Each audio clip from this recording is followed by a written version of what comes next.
నమస్తే welcome to V3 news లక్ష్యం సమాజేత నేను మానస ముందుగా హెడ్లైన్స్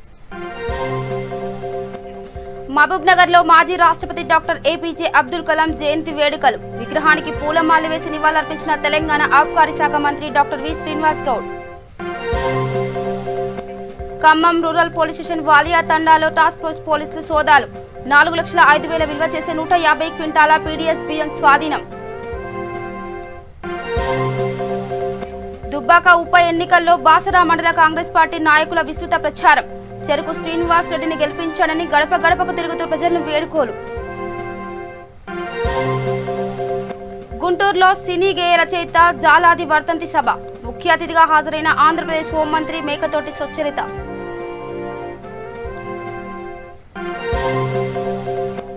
అనంతపురం జిల్లాలో పుట్టపర్తిలో పెట్రోల్ బంక్లోకి దూసుకెళ్లిన కారు ఒకరికి గాయాలు ఆసుపత్రికి తరలింపు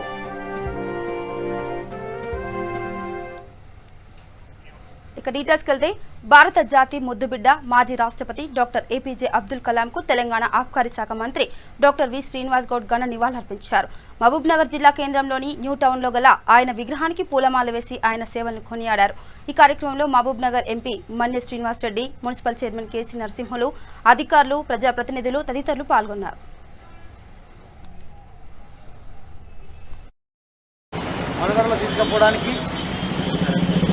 నా దేశం ఏమిటో తక్కువ లేదు. నా భారతదేశం అన్ని రంగాల్లో ముందు ఉంది. ఒక సెక్యులర్ గవర్నమెంట్ మాది. ఈ భారతదేశంలో అతిపెద్ద ప్రజాస్వామ్య దేశం ఇది.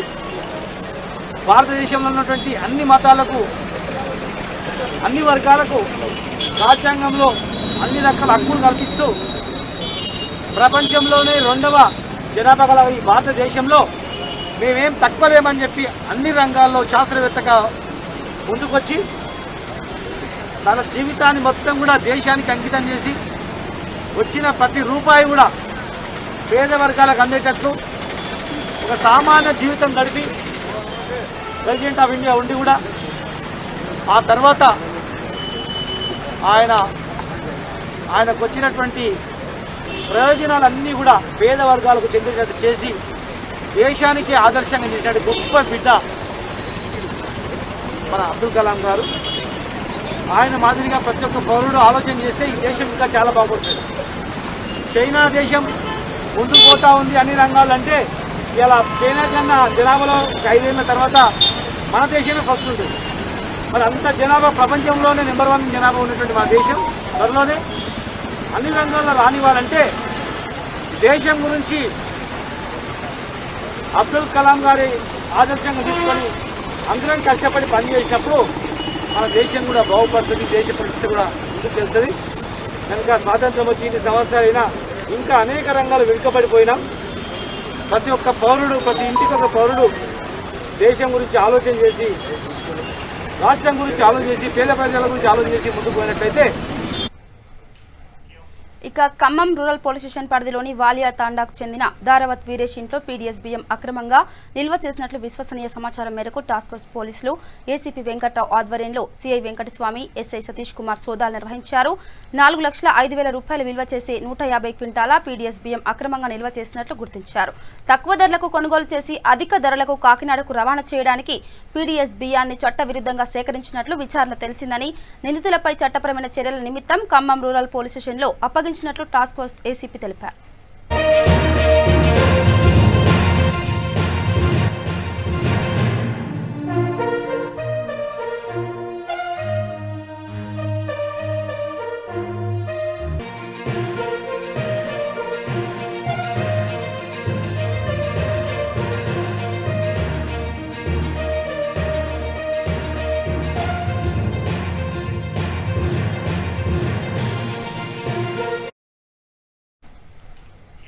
దుబ్బాక ఉప ఎన్నికల్లో బాసర మండల కాంగ్రెస్ పార్టీ నాయకులు విస్తృత ప్రచారం నిర్వహిస్తున్నారు. చెరుకు శ్రీనివాసుడిని భారీ మెజార్టీతో గెలిపించండి ప్రతి గడప గడపకు తిరుగుతూ ప్రజలను కోరుతున్నారు. దుబ్బాకలో జరగబోయే ఉప ఎన్నికల్లో భాగంగా ముతోల్ నియోజకవర్గం నుండి నిర్మల్ జిల్లా డీసీసీ అధ్యక్షుడు రామారావు పటేల్ ఆధ్వర్యంలో సుమారు 100 మంది కాంగ్రెస్ పార్టీ నాయకులు, కార్యకర్తలు దుబ్బాకకు తరలివచ్చారు.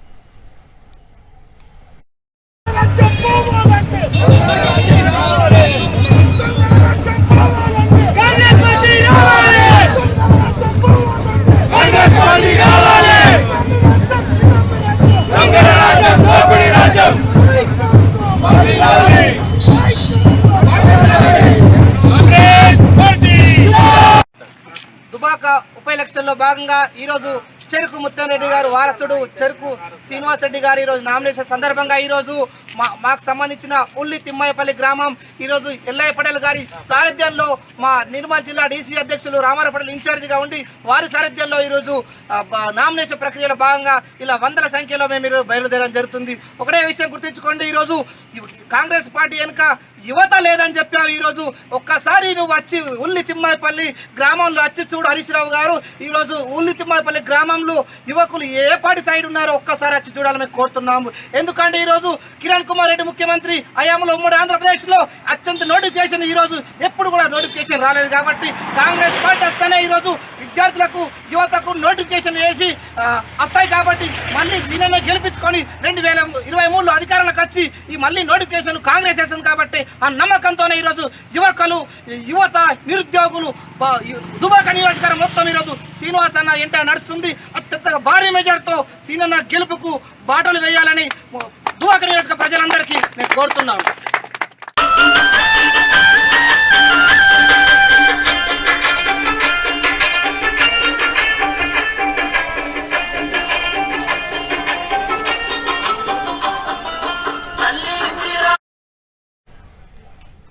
ఇక జగిత్యాల జిల్లా ఇబ్రహీంపట్నం మండల కేంద్రంలో మొక్కజొన్న కొనుగోలు కేంద్రాలను ఏర్పాటు చేయాలని బీజేపీ పార్టీ కోరుట్ల నియోజకవర్గ ఇన్ఛార్జ్ డాక్టర్ జేఎన్ వెంకట్ ఆధ్వర్యంలో రైతులు మరియు బీజేపీ పార్టీ నాయకులు మహాధర్నా నిర్వహించారు. అనంతరం డిప్యూటీ తహసీల్దార్కు వినతి పత్రం అందించారు. డాక్టర్ జేఎన్ వెంకట్ మాట్లాడుతూ తెలంగాణ రాష్ట్ర ప్రభుత్వం ఇప్పటి వరకు మొక్కజొన్న కొనుగోలు కేంద్రాలను ఏర్పాటు చేయలేదని అన్నారు. కావున రైతులు మొక్కజొన్న పంట పండించి అమ్మకానికి సిద్ధంగా ఉంచారని, ఇప్పటికైనా రాష్ట్ర ప్రభుత్వం కళ్లు తెరిచి మొక్కజొన్న కొనుగోలు కేంద్రాలు ఏర్పాటు చేసి సరైన మద్దతు ధర ప్రకటించి వెంటనే మొక్కజొన్న కొనుగోలు కేంద్రాలు ఏర్పాటు చేయాలని రైతుల పక్షాన ఇబ్రహీంపట్నం మండల భారతీయ జనతా పార్టీ తరఫున డిమాండ్ చేస్తున్నామన్నారు. ఈ కార్యక్రమంలో మండల అధ్యక్షుడు బట్టు జకరయ్య, ఉపాధ్యక్షుడు ఉడతరాజు, పంతంగి వెంకటేష్, శ్రావస్తి వేణుగోపాల్, బాసెట్టి గణేష్, చెరుకు రాజు, సంచు రణధీర్ తదితరులు పాల్గొన్నారు.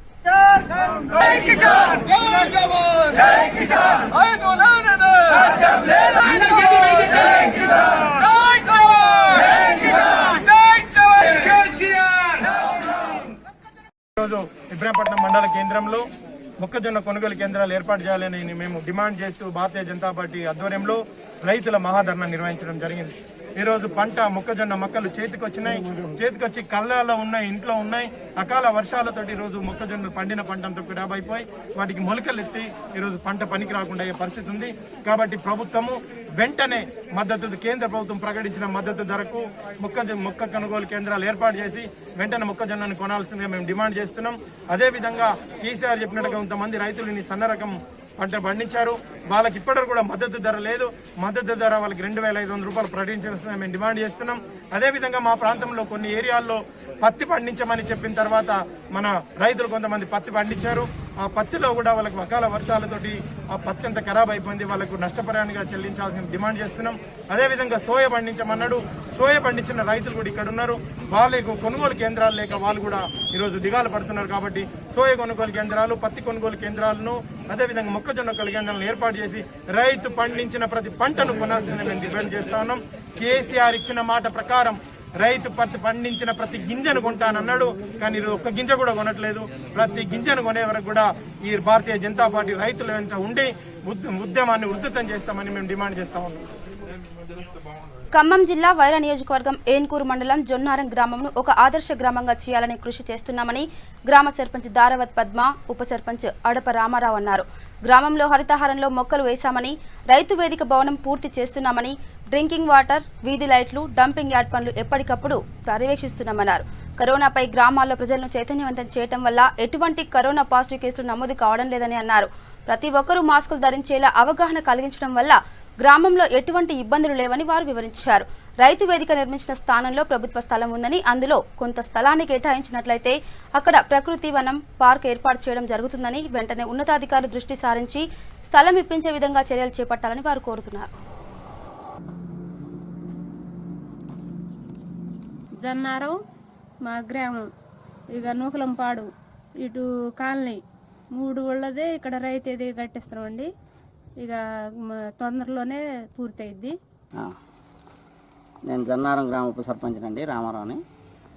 మాకు జన్నారం గ్రామానికి 3 ఊళ్ళకి కలిపి రైతు వేదిక ఇచ్చారు. ఇది తెలంగాణ వ్యాప్తంగా ఇచ్చారు కాబట్టి ఇలాంటి మట్టికి మంచి పరిణామం. దీన్ని మేము త్వరితగతిన పూర్తి చేయడానికి సంసిద్ధమై ఉన్నాము. మా గ్రామ పంచాయతీ తరఫునే కట్టిస్తాను. ఈ విషయంలో మట్టుకి ఇది జన్నారం గ్రామ ప్రజలందరికీ ఉపయోగపడే విధంగా ప్లస్ మిగతా 2 రోజులకు కలిపి ఇక్కడ ఒక సమావేశాలు ఏర్పాటు చేసుకోవడానికి రైతు కమిటీ లెక్క దీంట్లో సమావేశాలు పెట్టుకొని మంచి పనులు ఏం చేయాలనో దీని ద్వారా ముందుకు పోవటానికి విత్తనాలు కానీ ఏదైనా ఎరువులు పురుగు మందులు ఏ విషయంలోనైనా రైతులకు ఉపయోగపడే విధంగా ఒక షెల్టర్ లాగా ఏర్పాటు చేసుకొని దీంట్లో చేయడం కోసం ఇచ్చినందుకు కేసీఆర్ గారికి ధన్యవాదాలు. జన్నారం ఉప సర్పంచ్ అండి, అడప రామారావు నా పేరు. నేను టీవీ వాళ్ళకి చెప్పబోయేది ఏంటంటే డ్రైనేజీ వ్యవస్థ ప్రధానంగా జన్నారం గ్రామాన్ని వెంటాడుతుందండి. దీన్ని ఎమ్మెల్యే గారు చొరవ చూపించి జన్నారం గ్రామం ప్రజల మీద కనికరం చూపించి ఈ డ్రైనేజీ వ్యవస్థని చేపిస్తారని నేను భావిస్తాను. ఖచ్చితంగా చేపించాలనే దాని మీద ఎమ్మెల్యే. కాకపోతే ఇంకోటి ఏంటంటే గ్రామ పంచాయతీ నుంచి రోడ్డు R&B రోడ్డు పోతే ఆ నిధులు ఉన్నాయి. ఆ నిధులను వెచ్చించి ఈ గారితో మాట్లాడి కలెక్టర్ గారితో మాట్లాడి మా ఎమ్మెల్యే గారు చేస్తారనే దాని మీద చేయాలని చెప్తున్నాను. ఇక గత కొన్ని రోజుల నుండి కురుస్తున్న భారీ వర్షాల వల్ల 7,69,000 క్యూసెక్ల నీటిని కృష్ణానది ప్రకాశం బ్యారేజ్ నుండి సముద్రంలోకి వదలడం వల్ల పల్లెపాలెం గ్రామస్తులందరినీ ప్రక్కన ఉన్న పెనుమూడి గ్రామంలోకి సురక్షిత ప్రాంతానికి తరలించి పునరావాసం ఏర్పాటు చేయడం జరిగిందని, అక్కడ ఆహారం వసతి సౌకర్యాలను సమకూర్చామని సిఐ సాంబశివరావు తెలిపారు. గత కొంతకాలంగా భారీగా కురుస్తున్నటువంటి వర్షాల వల్ల నిన్నటి రోజున ప్రకాశం బ్యారేజ్ నుంచి 7,71,000 క్యూసెక్స్ వాటర్ రిలీజ్ అవ్వడం అన్నది జరిగింది. సో తత్ఫలితంగా మనకి ఇక్కడ పెనుముడిలో ఉన్నటువంటి పల్లెపాలెం అది ఏరియా ముప్పు ప్రాంతం అయినందువల్ల అక్కడంతా కూడా వాటర్ రావడం అన్నీ కూడా ఇళ్ళన్నీ కూడా ఇండెంటేట్ అవ్వటం అన్నది జరిగింది. అందువల్ల వాళ్ళందరినీ కూడా పక్కనే ఉన్నటువంటి పెనుముడి గ్రామంలోకి అక్కడ స్కూళ్ళలోకి సేఫ్ జోన్లోకి షిఫ్ట్ చేయడం అన్నది జరిగింది. వాళ్ళందరూ కూడా ఆహార సదుపాయం అంతా కూడా ఇక్కడ లోకల్ లీడర్స్ అదేవిధంగా మన ఎగ్జిక్యూటివ్ మేజిస్ట్రేట్ గారు కూడా అక్కడ ఉండి పర్యవేక్షించడం జరుగుతూ ఉన్నది. సో ఇందు మూలంగా కరోనా నేపథ్యంలో వాళ్ళని సంరక్షించాలన్న ఉద్దేశంతో కూడా వాళ్ళకి సోషల్ డిస్టెన్సింగ్ అనేది మాస్కులు కానీ అవి సప్లై చేయడం అన్నది జరిగింది. అదేవిధంగా అక్కడ ఉన్నటువంటి జాలర్ని అందరం కూడా ఎడ్యుకేట్ చేయడం అన్నది జరుగుతుంది. ఎలాంటి ఫిషింగ్కి వెళ్లకుండా చూడటం అన్నది జరుగుతుంది. అదేవిధంగా అక్కడ పుణ్యక్షేత్రాలు ఉన్నాయి. మోర్తాట పెనుముడిలో కూడా పెద్ద కర్మకాండలకి అక్కడ వస్తూ ఉండడం జరుగుతుంది. వాళ్ళందరూ కూడా వచ్చే వాళ్ళకి కూడా గైడ్ చేయడానికి అక్కడ స్టాఫ్ని డిప్యూట్ చేయడం, ఒక ఎస్ఐ గారు 4 స్టాఫ్ అక్కడ ఉన్నారు. కంటిన్యూస్గా అది మానిటరింగ్ జరుగుతూ ఉంది. అదేవిధంగా బట్టిప్రోల్ దగ్గర కూడా ఇక్కడ ప్రజలను సురక్షిత ప్రాంతాలు తరలించడం, వాళ్ళకు కూడా సేఫ్ జోన్లో ఉంచడం, వాళ్ళకు కూడా కరోనా నిబంధనలు వాళ్ళందరికీ తెలియజేయడం అన్నది జరుగుతూ ఉంది. సో ఇప్పటివరకు కూడా ఎలాంటి ఆస్తి నష్టం కానీ ప్రాణ నష్టం కూడా లేదు. ఇప్పుడు చూసినటువంటి రీడింగ్ ప్రకారం 7,49,000కి వచ్చింది కాబట్టి ఇన్ఫ్లో అన్నది తగ్గుతున్నట్టుగా తెలుస్తుంది. అయినప్పటికీ కూడా రేపు అమావాస్య కాబట్టి సముద్రపు వాటర్ ఎదురుతనే అవకాశం ఉంది కాబట్టి కొద్దిగా వాటర్ ఇంకొంతకాలం దాని లెవెల్ పెరిగే అవకాశం ఉంది మన పెనుముడి అదేవిధంగా బట్టిప్రోలు ఏరియా దాకా. సో దీని నుంచి ప్రజలు ఇంకొక 2-3 రోజులు ప్రజలు మేమైతే పునరావాసం ఏదైతే కల్పించామో ఎగ్జిక్యూటివ్ మేజిస్ట్రేట్ గారు అదేవిధంగా గౌరవ కమిషనర్ గారు కూడా అక్కడికి వచ్చి చూడటం అన్నది జరిగింది. సో మేము చెప్పేదాకా తదుపరి ఉత్తర్వులు వచ్చేదాకా ఆ ఏరియాలకి ఆ ఇళ్ళ వద్దని వాళ్ళకి తెలియజేయడం అన్నది జరుగుతాం.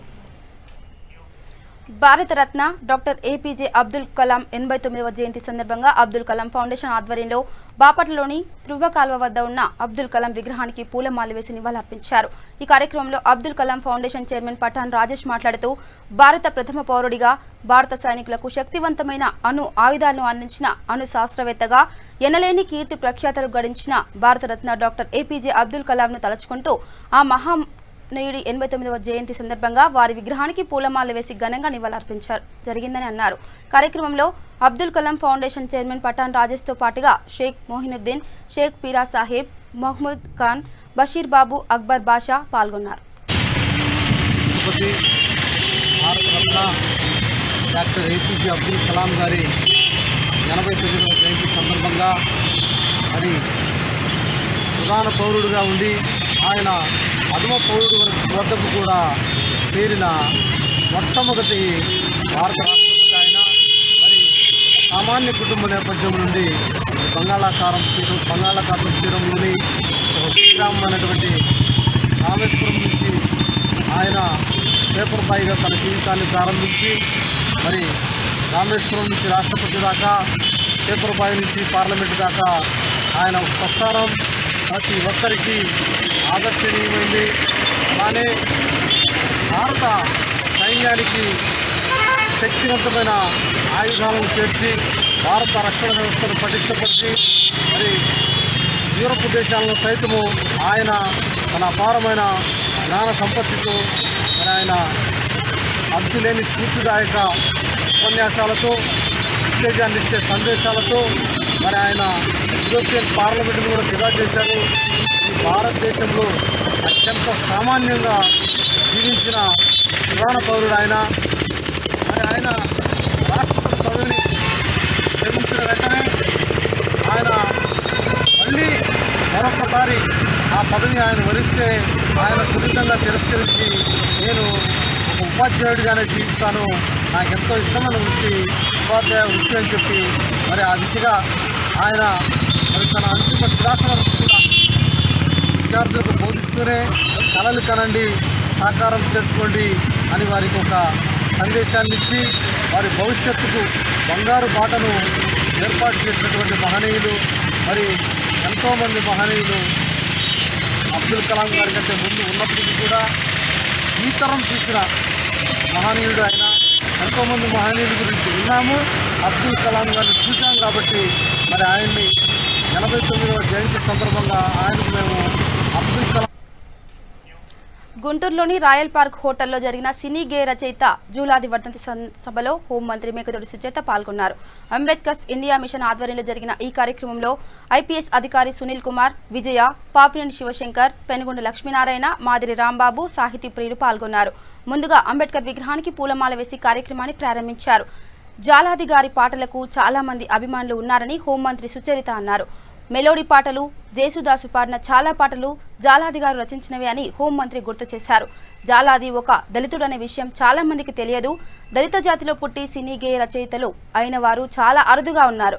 గొప్ప కవిగా, గేయ రచయితగా జాలాది గారు రాణించడం అనేది నిజంగా గర్వపడాల్సిన విషయమన్నారు.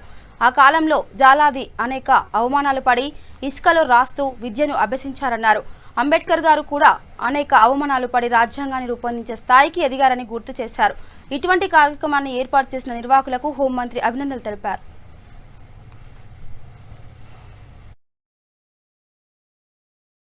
వాళ్ళందరికీ కూడా జాలాది గారి పేరు సుపరిచితం.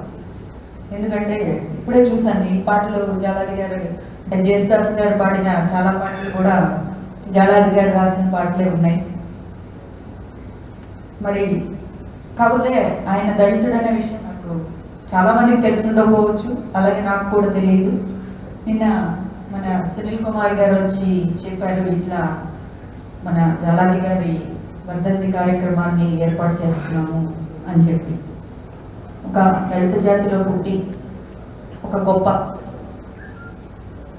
సినీ గేయ రచయితలు చాలా అరుదుగా ఉండేటువంటి మన దళిత జాతిలో ఒక గొప్ప కవిగా జాలాది గారు ఉండడం నిజంగా గర్వపడేటువంటి విషయం. దానికి పెద్దలు మాట్లాడుతూ చెప్పారు, ఏతం, పొంత ఇలాంటి మాటలు ఆయన కాబట్టే రాయగలిగారు. ఎందుకంటే అవన్నీ అనుభవపూర్వకం నుండి వచ్చినటువంటి సంగతులు. మరి అవన్నీ తెలియాలంటే మరి వారు చాలా అంటే వారు విజయగా చెప్తుంటే నిజంగా చాలా గుండె బరువుకి ఫీలింగ్ వచ్చింది.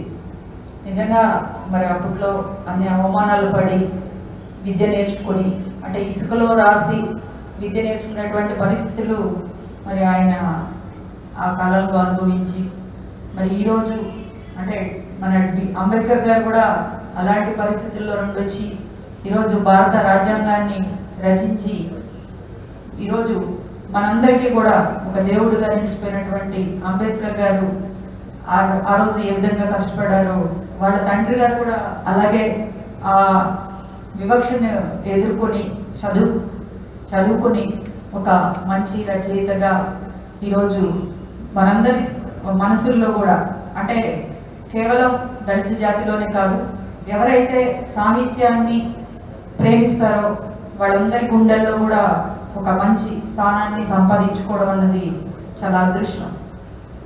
మనకు సాధారణంగా ఒక ఇంజనీర్ కొడుకు ఇంజనీర్ అవ్వగలుగుతాడు, డాక్టర్ కొడుకు డాక్టర్ కాగలుగుతాడు, నాలాంటి పొలిటీషియన్లు కూడా తయారవగలుగుతారు. అది ప్రత్యేకంగా భగవంతుడు ఇవ్వాల్సినటువంటి వరమేమీ కాదు. కానీ ఒక కవి కావాలన్నా, ఒక కళాకారుడు కావాలన్నా, లేదా ఒక మ్యూజిక్ అంటే పాటలు పాడే సింగర్ కావాలన్నా అవన్నీ కూడా స్వతసిద్ధంగా భగవంతుడు ఇవ్వాల్సినటువంటి వరాలు. మరి సాధారణంగా ఒక కవి కుమారుడు కవి అవ్వడం అన్నది చాలా అరుదుగా జరిగేటువంటి విశేషం. మరి విజయ్ గారు జాలాది గారి వారసురాలుగా మరి వారు కూడా ఒక కవి కావడం అన్నది చాలా గొప్ప సంగతిగా చెప్పుకోవచ్చు. అంతేకాకుండా నాకు తెలిసి సునీల్ గారు కూడా మంచి రచయిత. వారు రాసిన ఒక నవల్ కూడా నేను చదవడం జరిగింది. ఇప్పుడు చెప్పారు ఇంకా చాలా పుస్తకాలు. అనంతపురం జిల్లాలో పుట్టపర్తి నియోజకవర్గ కేంద్రంలో ఓ మహిళ డ్రైవింగ్ నేర్చుకుంటూ ఏకంగా పెట్రోల్ బంక్లోకి దూసుకెళ్లిన సంఘటన పుట్టపర్తిలో చోటు చేసుకుంది. పెట్రోల్ బంక్లోకి కారు ఒక్కసారిగా ఉన్న ఫలంగా దూసుకురావడంతో అక్కడ ఉన్న సిబ్బంది హడలిపోయారు. అయితే తన తండ్రితో కలిసి డ్రైవింగ్ నేర్చుకుంటూ పెట్రోల్ కోసం బంకులోకి దూసుకొని వెళ్లడంతో పాటు అక్కడే ఉన్న వ్యక్తిని ఢీకొడుతూ బంకులో ఉన్న ఆఫీస్ని ఢీకొనడంతో అద్దాలు ధ్వంసమయ్యాయి. అక్కడ జనసంచారం ఎక్కువగా లేకపోవడంతో పెద్ద ప్రమాదం తప్పింది. ఒక వ్యక్తికి మాత్రం తీవ్ర గాయాలు కాగా క్షతగాత్రుని సత్యసాయి జనరల్ ఆసుపత్రికి తరలించి చికిత్స అందిస్తున్నారు.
యలమంచిలి నియోజకవర్గంలోని రాంబిల్లి మండలంలో కొత్తూరు, నారాయణపురం, కొమరమల్లి, రజల, వైలోవ గ్రామంలో 4 రోజుల నుండి భారీ వర్షాల కారణంగా వరద ముంపుకు గురైన ప్రాంతాల్లో జనసేన పార్టీ రాష్ట్ర అధికార ప్రతినిధి సుందరపు విజయ్ కుమార్ పర్యటించారు.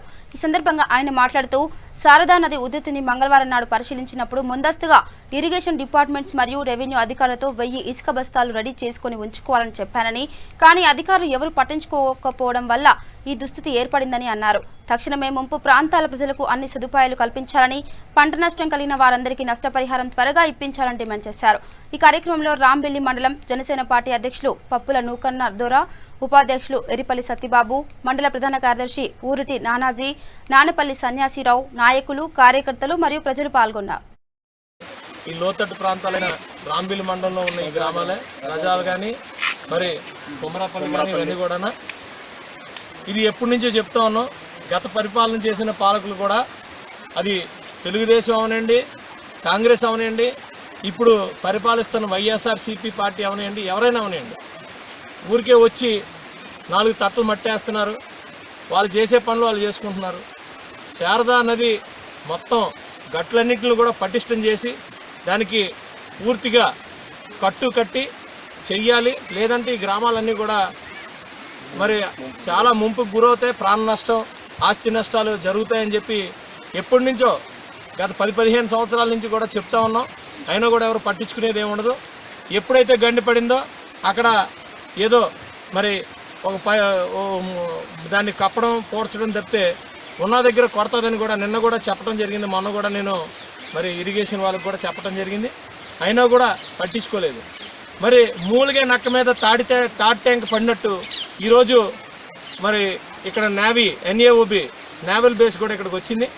వాళ్ళ లోపల్లో వాళ్ళ పనుల కోసం టెంపరీ మరి రోడ్లు కానీ కలవట్లు కానీ వేసుకున్నారు. మరి వాటికి ఈ శారదా నది మీద వేసిన తర్వాత ఈ నది నీళ్ళంతా కిందకి వెళ్లకుండా ఇక్కడ అడ్డు వేయడం వల్ల ఇవన్నీ కూడా వెనక్కి తన్నేసి ఈ గట్లు ఈరోజు పరిస్థితి ఎలా ఉంది. వందలాది ఎకరాలు తడిచిపోయి వందలాది ఎకరాలలో ఉన్న పంటలన్నీ కూడా నష్టపోయారు రైతులు. మరి ఇప్పటికైనా సరే మేము డిమాండ్ చేస్తుంది ఏంటంటే నేవీకి కూడా డైరెక్ట్గా డిమాండ్ చేస్తాం. ఇమీడియట్గా మీరు అక్కడ టెంపరీగా వేసిన కట్టడాలు కానీ లేకపోతే పర్మనెంట్గా వేసిన కట్టడాలు కానీ అన్నిటికి కూడా ఈరోజు మీరు ఈ శారదా నది మీద ఏవైతే మరి మీరు అక్కడ వేసిన కట్టడాల వల్ల ఇక్కడ ఈ శారదా నది గట్లకు కానీ శారదా నది వల్ల ఇక్కడ ఉన్న ప్రజలకు కానీ ఇబ్బంది అవుతుంది. దాని మీద పూర్తిగా అవగాహన తెచ్చుకోండి, దాని మీద విశ్లేషణ చేయాలి. చేసిన తర్వాత దాన్ని బట్టి మీరు అక్కడ కట్టడాలు కట్టాలి. కానీ మీ ఇష్టం వచ్చినట్టు కడితే పైనుంచి వస్తున్న శారద అంతటికి కూడా మీరు అక్కడ అడ్డుకట్టేస్తున్నారు. దీని మీద తీవ్రంగా మరి పరిస్థితులు ఇక్కడ అంతా గోచరించాయి. మీరు ఎట్టి పరిస్థితుల్లో కలెక్టర్ గారికి కానీ ఉన్న నేవీ అధికారులు కానీ అందరికీ కూడా మేము మరి మీ దృష్టికి తీసుకొస్తున్నాం. మీకు కావాలంటే ఏం జరుగుతుంది ఏంటనే దాని మీద కావాలంటే చర్చలకు వస్తాం. గ్రామాలన్నీ కూడా నాయకులందరం కూడా చర్చలకు వస్తాం. ఇలాగే కనుక జరిగితే మాత్రం ఇంకా అనేకమైన ప్రాణ నష్టం ఎప్పుడూ కూడా ఈ గ్రామాలన్నింటికి కూడా దేవుడే రక్షిస్తాడు తప్పితే ఎప్పుడు కూడా పరిపాలించే పాలకులు కానీ ఇక్కడ ఉన్న ఇతరితర వ్యక్తులు కానీ ఎవ్వరు కూడా ఇక్కడ ఈ ప్రజలకి రక్షణగా లేరు. ఎందుకంటే ఈ ఏదైతే వర్షం వచ్చిందో ఇంకొక 2 రోజులు కానీ ఎక్కువగా పడుంటే ఇక్కడ ఒక్క గ్రామంలో ఒక్క వ్యక్తి కూడా మరి మిగిలే పరిస్థితి లేదు. ఎప్పుడో గతం ఎన్నోసార్లు నేను చూస్తాను, తెలిసినంత వరకు ఎప్పుడు కూడా దేవుడు రక్షించడం కానీ ఈ మనం చేసే కార్యక్రమాల వల్ల ఎప్పుడు కూడా ఈ గ్రామాలకు హాని కలుగుతూ ఉంది. దీనికి మేము జనసేన నుంచి చాలా స్ట్రాంగ్గా డిమాండ్ చేస్తున్నాం. ఎట్టి పరిస్థితుల్లో పర్మనెంట్గా ఈ శారదా నది వాటరు సముద్రంలోకి వెళ్ళడానికి కానీ లేకపోతే ఇక్కడ మరి మధువాలు కట్టడం కానీ ఇవన్నిటిలో మీద కూడా పూర్తి అవగాహనతో కట్టాల్సిందిగా డిమాండ్ చేస్తున్నాం. లేదంటే ఈ గ్రామాలన్నింటికి కూడా ముంపు ఉంది. ఈ గ్రామాలన్నింటికి కూడా మరి మీరు రక్షించాల్సిన బాధ్యత మన అందరి మీద ఉందని చెప్పి డిమాండ్ చేస్తూ ఇమీడియట్గా దాని మీద దృష్టి సారించాలని ఈ ప్రభుత్వానికి మేము డిమాండ్ చేస్తున్నాం. మరి కానీ ఎక్కడ వర్షం పడినా కూడా ఎప్పుడు కూడా దానికి మూల్యించుకోవాల్సింది చెల్లించుకుంటుంది ఈ లోతట్టు ప్రాంతాలైన రాంబిల్ మండలంలో ఉన్న ఈ గ్రామాలే. రజాలు కానీ మరి కొమరాపల్లి కానీ ఇవన్నీ కూడా ఇది ఎప్పటి నుంచో చెప్తా ఉన్నాం. గత పరిపాలన చేసిన పాలకులు కూడా అది తెలుగు. సంగారెడ్డి జిల్లా సదాశివపేట మండలంలో నిజాంపూర్ గ్రామంలో ఎమ్మెల్యే జగ్గారెడ్డి పర్యటించారు. అకాల వర్షం కారణంగా రైతుల ఇబ్బందులు అడిగి తెలుసుకున్న జగ్గారెడ్డి రోడ్డుపై ఉన్న టీ స్టాల్ వద్ద కూర్చొని ఈ అకాల వర్షానికి ఎంత పంట నష్టపోయింది, ఎంత పెట్టుబడి పెట్టారు, ప్రభుత్వం మీకు చేస్తున్న సహాయం ఎంత, రైతు బంధుతో మీకు ఉపశమనం కలుగుతుందా లేదా, రుణమాఫీ అయిందా, మిషన్ భగీరథ నీళ్లు వస్తున్నాయా అంటూ ప్రజల సమస్యలు అడిగి తెలుసుకున్నారు.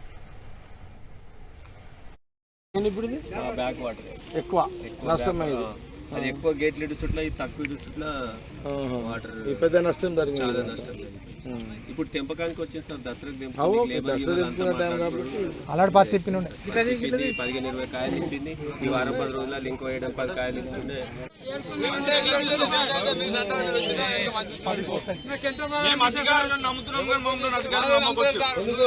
ఎందుకు నమ్మకొచ్చారు అంటే ఎట్లా ఏం చెప్తాం సార్? మా మీద ఏం చూస్తే కనీసం ఒక కన్ను కూడా వచ్చారు వాళ్ళు. మేము వాళ్ళ మీద చూస్తున్నాం కదా, వాళ్ళు మా మీద వచ్చారు. నాకు గుంట భూమి లేదు, 10 ఎకరాలు చేసిన 10 ఎకరాలు మునిగిపోయింది. ఇప్పుడు నేను ఎక్కడ ఏం పరిస్థితి కావాలి? 10 ఎకరాలు సెంటు భూమి లేదు. ఇప్పుడు నేనేం కాదు కావాలి? కావులు రాదు చెప్పి వాడిని మీద వేస్తారు, వాళ్ళకి పోతాయి. మేము ఎక్కడ పోవాలి? కౌరవతికి ఇస్తున్నారు.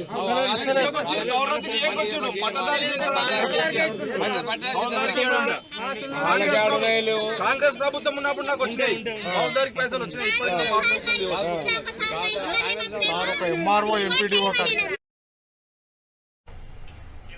ఇక సంగారెడ్డి జిల్లా ఆందోళన నియోజకవర్గంలో అకాల వర్షాలతో పంటలు నష్టపోయిన రైతులకు పరిహారం చెల్లించి ప్రభుత్వం ఆదుకోవాలని ఆందోళన తహసీల్దార్ కార్యాలయం ముందు కాంగ్రెస్ పార్టీ నాయకులు ధర్నా నిర్వహించారు. అనంతరం తహసీల్దార్కు వినతి పత్రం అందజేశారు నాయకులు.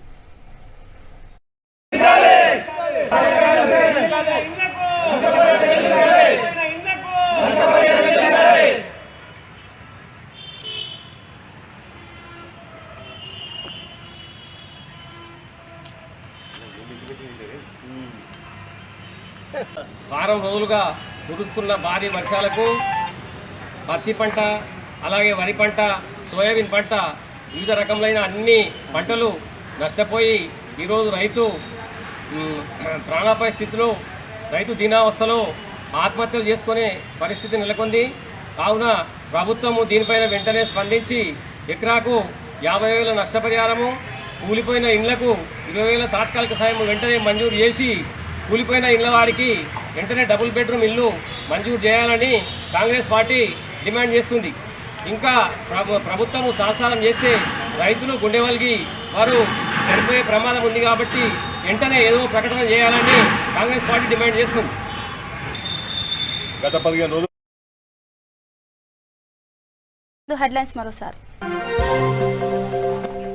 మహబూబ్ నగర్ లో మాజీ రాష్ట్రపతి డాక్టర్ ఏపీజే అబ్దుల్ కలాం జయంతి వేడుకలు. విగ్రహానికి పూలమాల వేసి నివాళులర్పించిన తెలంగాణ ఆబ్కారీ శాఖ మంత్రి డాక్టర్ వి శ్రీనివాస్ గౌడ్.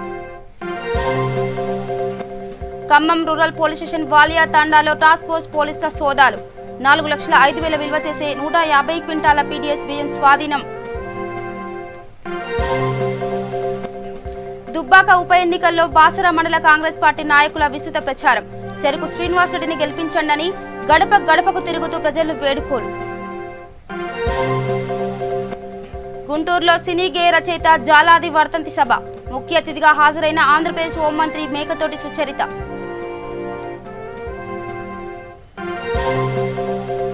అనంతపురం జిల్లాలో పుట్టపర్తిలో పెట్రోల్ బంక్లోకి దూసుకెళ్లిన కారు, ఒకరికి గాయాలు, ఆసుపత్రికి తరలింపు.